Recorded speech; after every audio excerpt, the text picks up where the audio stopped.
We're on the job today here with James and myself in the flow lab, and we're showing the components of the mass meter 2KC series Weighmaster, and the machines have been time proven now since 2000, so we've got our 15th year now of using mass flow to measure NH3 flow and regulate using mass flow. And the advantages of mass flow is that there's really no moving parts in the flow stream. It's loop tube technology. So we're set up here with a Deere GS2 controller. The controller has an associated ECU here in the background called the electronic control unit, rate controller, and that allows us to send a signal from the mass meter right to that rate controller. This is the power supply for the rate controller, and this is the internals of the power supply, what it looks like inside. It's all heat sinked, has a structural integrity and sealed with a double O-ring seal on the face, or single O-ring I guess it is, and this allows us to work in a pretty ugly environment. And the power supply is actually rated at 3 amps, so it's 3 times what's actually required for a single mass meter. We do use it for powering up a second and third mass meter. Now this is the mass meter located up here.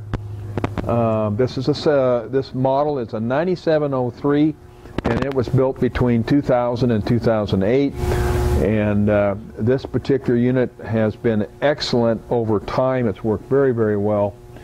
And we're going to explain how to zero this mass meter and check for system health. And we also have right next to it is a voltmeter, so we can make sure we're getting 24 volts into the mass meter, because the power supply located here is taking 12 volts and making it up to 24.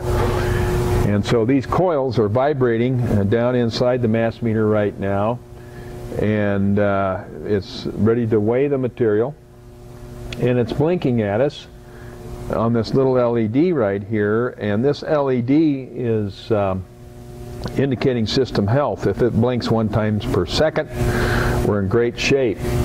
And so we actually can calibrate the machine by pushing this button right here, and if we hold that in, we call it zeroing, and if we zero that button for about 10 seconds to 30 seconds, it will run a diagnostic and in turn give us an indication of a healthy system.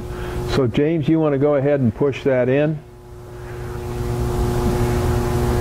And the light's blinking, and as soon as it goes solid, that means now it's going to do its diagnostics, and it'll take a few seconds, maybe 20-30 seconds, for it to go through the routine to make sure that everything has up to snuff. And we do this once per year. It's called zeroing, and there it begins to blink.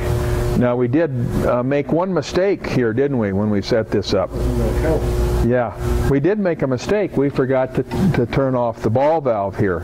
So always when you zero your mass meter, you need to turn off the ball valve. And keep that in mind. Always turn off the ball valve. You don't want any flow through that mass meter. So in this particular setup here, we're actually measuring the flow with a second mass meter, and that is the 1700 up here, and it has a totalizer on it, and you'll notice that it's at about 87,856 pounds, and so we can compare that totalizer to the Deere GS3. Of course, this is highly accurate, and that'll give us the confirmation we need that everything is nominal. Okay, just a quick little school on the mass meters and how they operate. One other thing while we're doing this, I thought maybe you might want to take a look at this. And this is the actual insides of the mass meter right here. And as you look at it, you'll see that there's two sets of tubes, and those tubes actually wave at each other. They're stimulated at a frequency by these coils, and this vibration is then picked up through this sensor right here, and it goes up into the power head up here, and this transducer manipulates the signal, and basically it says it'll produce at 1,000 hertz it'll produce 150 pounds per minute of flow on a half-inch meter, or 350 pounds a minute on a 1-inch meter. This is a 1-inch meter, by the way. This is one we pulled apart, and this vibration and waving between these two tubes allows the flow to be measured and sent with high reliability forward to the controller. It's accurate within 30 pounds in 10,000 pounds applied, so it's good enough for changing fields and doing a custody transfer.